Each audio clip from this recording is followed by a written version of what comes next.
Hello, പുതിയൊരു വീഡിയോയിലേക്ക് എല്ലാവർക്കും സ്വാഗതം. ഇന്ന് നമ്മൾ ഉണ്ടാക്കാൻ പോകുന്നത് കുട്ടികൾക്ക് ഏറ്റവും പ്രിയപ്പെട്ട ഡോണട്ട്സിൻ്റെ റെസിപ്പിയാണ്.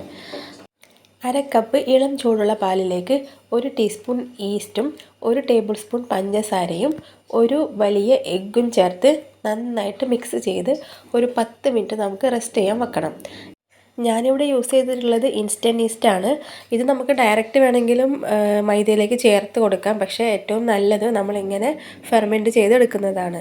അപ്പോൾ ഒരു 10 മിനിറ്റ് കഴിയുമ്പോഴേക്കും ഇത് നന്നായിട്ട് ഫെർമെൻറ്റ് ചെയ്തിട്ട് വരും. ഇപ്പോൾ ഒരു 10 മിനിറ്റ് ആയിട്ടുണ്ട്. അപ്പോൾ ഇത് നന്നായിട്ട് പൊങ്ങി സെറ്റായിട്ട് വന്നിട്ടുണ്ട്.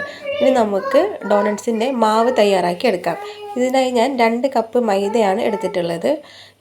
ഇതിലേക്ക് 1 ടീസ്പൂൺ ഉപ്പും 2 ടേബിൾ സ്പൂൺ ഓയിലും കൂടെ ചേർത്ത് കൊടുക്കാവുന്നതാണ്. ഓയിലിന് പകരം ബട്ടർ വേണമെങ്കിലും യൂസ് ചെയ്യാം. എന്നിട്ട് നമ്മൾ ഈസ്റ്റും മിൽക്കും കൂടിയിട്ടുള്ള ആ മിശ്രിതം ഉണ്ടല്ലോ, അതും കൂടെ ചേർത്ത് നന്നായിട്ട് കുഴച്ചെടുക്കണം. നല്ല സോഫ്റ്റ് ഡോ ആകുന്നവരെ നമ്മൾ കുഴച്ചെടുക്കണം. ഒരു 10 മിനിറ്റെങ്കിലും നന്നായിട്ട് കുഴച്ചാൽ മാത്രമേ ഡോണട്ട്സ് നല്ല സോഫ്റ്റായിട്ട് കിട്ടുള്ളൂ. അപ്പോൾ ഈ ചാനൽ ആദ്യമായിട്ട് കാണുന്നവർ ഒന്ന് സബ്സ്ക്രൈബ് ചെയ്ത് സപ്പോർട്ട് ചെയ്യണേ. അപ്പോൾ ഈ ഡോ നന്നായിട്ട് കുഴച്ച് സെറ്റായിട്ടുണ്ട്. ഇനി നമുക്ക് ഇത് കുറച്ച് നേരം റെസ്റ്റ് ചെയ്യാൻ വെക്കണം. അപ്പോൾ ഈ പാത്രത്തിലേക്ക് ഓയിൽ ബ്രഷ് ചെയ്ത് അതിൽ ഈ മാവ് ഇറക്കി വെച്ച് വീണ്ടും മുകളിൽ ഓയിൽ ബ്രഷ് ചെയ്യണം.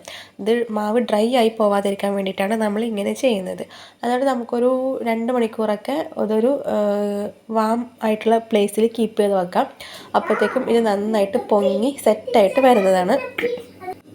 അപ്പോൾ ഞാനിത് ഒരു ക്ലിംഗ് റാപ്പ് വെച്ച് കവർ ചെയ്ത് റെസ്റ്റ് ചെയ്യാൻ വേണ്ടി വെക്കുകയാണ്.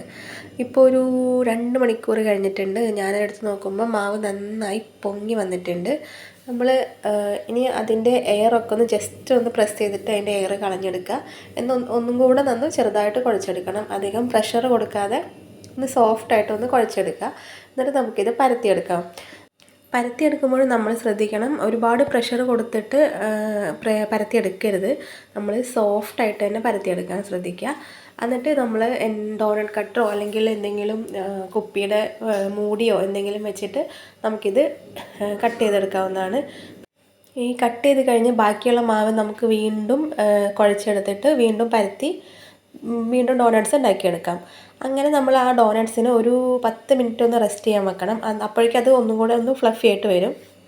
ഇനി നന്നായിട്ട് ചൂടായി കിടക്കുന്ന ഓയിലിലേക്ക് നമുക്ക് ഓരോ ഡോണട്ട്സായിട്ട് ഇട്ട് കൊടുത്ത് വറുത്ത് ഫ്രൈ ചെയ്ത് എടുക്കാവുന്നതാണ്. അപ്പം ഡോണട്ട്സ് ഇട്ട് കഴിയുമ്പം അത് ഓട്ടോമാറ്റിക്കായിട്ട് അത് പൊങ്ങി വരും. നന്നായിട്ട് പൊങ്ങി നല്ല ഫ്ലഫി ആയിട്ട് വരും. അപ്പോൾ അത് തിരിച്ചിട്ട് കൊടുക്കണം. ചൂട് ഒരു മീഡിയം ഫ്ലെയിമിലിട്ട് കൊടുക്കണം. ഹൈ ഫ്ലെയിം ആയി കഴിഞ്ഞാൽ ഉള്ളു വേവാത്ത അത് പെട്ടെന്ന് കരിഞ്ഞു പോകും. അങ്ങനെ നമുക്ക് എല്ലാ ഡോണട്ട്സും ഫ്രൈ ചെയ്ത് എടുക്കാം. ഒരു ഗോൾഡൻ കളർ ആകുമ്പോഴാണ് നമ്മൾ എണ്ണയിൽ നിന്ന് കോരിയെടുക്കേണ്ടത്. ഇതധികം എണ്ണ കുടിക്കുകയൊന്നുമില്ല. അധികം എണ്ണയൊന്നും കുടിക്കാതെ തന്നെ നല്ല രീതിയിൽ നമുക്കിത് കിട്ടുന്നതാണ്. പിന്നെ നമുക്കിത് വേണമെങ്കിൽ ഓവനിൽ വെച്ചിട്ടും ബേക്ക് ചെയ്ത് എടുക്കാം. എയർ ഫ്രയറിലോ ഓവനിലോ വെച്ചിട്ട് ബേക്ക് ചെയ്തെടുത്താൽ എണ്ണയില്ലാതെ നമ്മൾ ഹെൽത്തി ആയിട്ട് നമുക്ക് യൂസ് ചെയ്യാൻ പറ്റും. അപ്പം നമ്മുടെ ഡോണട്ട്സ് എല്ലാം തന്നെ ഞാൻ ഫ്രൈ ചെയ്ത് മാറ്റി വെച്ചിട്ടുണ്ട്. ഇനി നമുക്ക് അത് ഡിപ്പ് ചെയ്യാനുള്ള ഒരു മിക്സ് ഉണ്ടാക്കാം. ഞാനിവിടെ ഡാർക്ക് ചോക്ലേറ്റ് ഒരു 4 ടേബിൾ സ്പൂൺ മിൽക്കും കൂടെ ചേർത്തിട്ട് മിക്സ് ചെയ്ത് ഓവനിൽ വെച്ച് മൈക്രോവേവിൽ വെച്ച് ഒന്ന് മെൽറ്റ് ചെയ്തെടുത്താണ്. ഇനി നമുക്ക് ഓരോ ഡോണട്ട്സും ഇതിൽ മുക്കി മാറ്റി വെക്കാം. ഇനി അതിൻ്റെ മുകളിൽ നമുക്ക് എങ്ങനെ വേണമെങ്കിലും ഡെക്കറേറ്റ് ചെയ്യാം. വൈറ്റ് ചോക്ലേറ്റ്സ് വെച്ചിട്ടോ ഷുഗർ ബോൾസ് വെച്ചിട്ട് ഡെക്കറേറ്റ് ചെയ്യാം. പിന്നെ ഏറ്റവും ക്ലാസിക്കായിട്ട് ഡോണട്ട്സ് എന്ന് പറഞ്ഞാൽ നമ്മൾ ഷുഗർ നന്നായിട്ട് മിക്സിയിലിട്ട് പൊടിച്ചെടുത്ത് അതിൽ കോട്ട് ചെയ്തിട്ടും എടുക്കാവുന്നതാണ്. അത് ക്ലാസിക് ടൈപ്പ് ഓഫ് ഡോണട്ട്സ് ആണ്. നമുക്ക് ഏത് രീതിയിൽ വേണമെങ്കിലും ഇതിനെ ഡെക്കറേറ്റ് ചെയ്ത് നല്ല അടിപൊളിയാക്കി എടുക്കാം. അപ്പോൾ ഇത്രയേ ഉള്ളൂ നമ്മുടെ ഡോണട്ട്സിൻ്റെ റെസിപ്പി. എല്ലാവരും ട്രൈ ചെയ്ത് നോക്കണം. താങ്ക്